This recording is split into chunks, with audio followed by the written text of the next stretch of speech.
Hi guys. So I don't know about you, but I worry a lot. And no matter how many times I tell myself that it is such a toxic waste of my energy, it still happens. So I think it's so much an oversimplification for people to say, oh, just don't worry, because ultimately that's what we do. As humans, it's natural that we worry because ultimately that's what keeps us safe. That's what keeps us on our toes, and that's what keeps us observant for potential danger. However, that being said, we no longer live in a time where we have to think that there is a saber-toothed tiger around every given corner. So excessive worry can actually be devastatingly bad for us. And not only does it rob us of all of our potential joy and of the peace and contentment of each given moment, but it also impacts on our ability to enjoy the good things. Literally, when you have been under chronic stress, which is when you are continuously worried, when you are continuously anxious, your whole system is at sea. And even when something nice happens to you, you cannot appreciate it because you're so highly strung, you're so engaged for I suppose attack or danger, that you're unable to let down the guard and to appreciate the good thing. So when you do things like spending time with people, or when you take part in some relaxation activities such as meditation, it doesn't have the same impact as it should have. So it's really important that you get to grips with your worries and your anxieties. And I suppose, first of all, you do this in a very compassionate, non judgmental way. As I said, hammering it into yourself, Jesus, I shouldn't worry, isn't very helpful. It doesn't really take you out of that place. You need to be non-judgmental. You need to be kind to yourself in this process. So it's about being able to observe when you're worrying, and then, as opposed to letting the thoughts kind of take hold and have their way, put them down on paper so that at least you can identify specifically with what it is that you're worried about. And oftentimes, our worry is created from a sense of not being in control. We feel like as if things are out of our hands, and we think that if we worry about them, that somehow it's going to give us a sense of control over what's happening. And ultimately, it doesn't do that. All it does is keep us in a state of anxiety and of misery. So it's about pushing it down on paper and asking yourself, okay, first of all, is this worry valid? Is it something that is definitely going to happen, or that is definitely happening?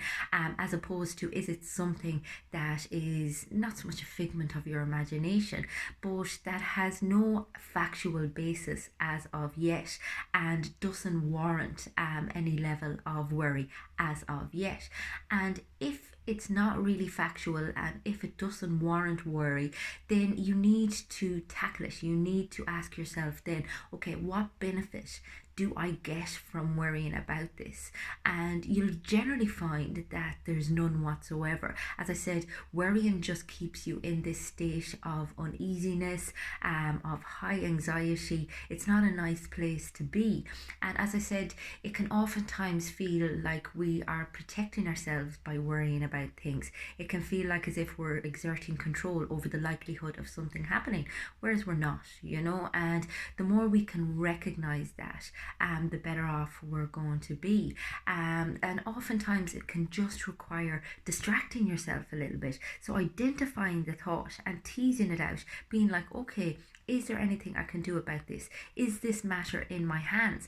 And if there's nothing I can proactively do about this, if there is nothing I can tackle, then I need to move on. I need to do something else with my energy, and then find something proactive that you can plow your energy into.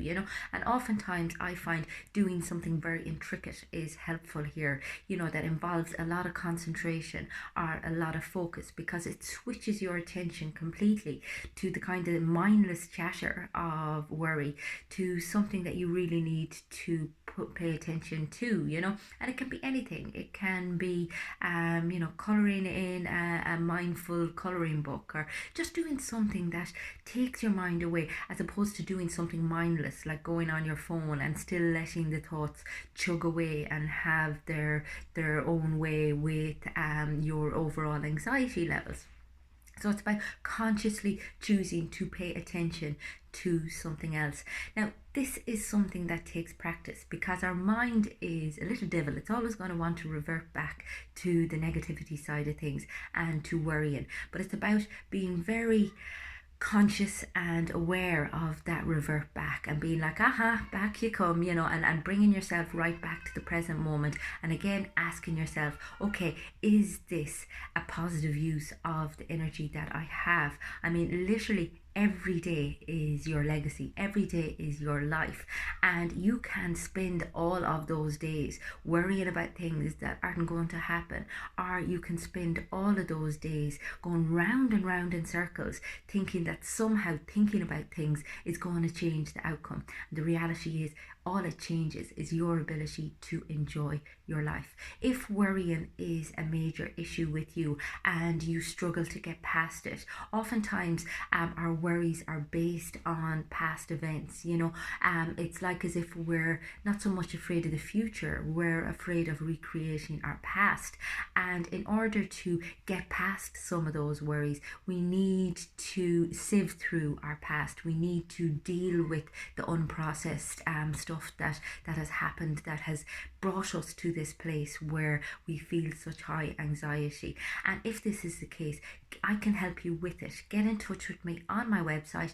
It's fundamentals.ie. You'll also catch me on my YouTube channel, where I post lots of videos looking at mental health and your overall well-being, and that page is called Futility. You'll catch me as well on my Instagram and my Facebook. Both of those pages are called Fundamentals.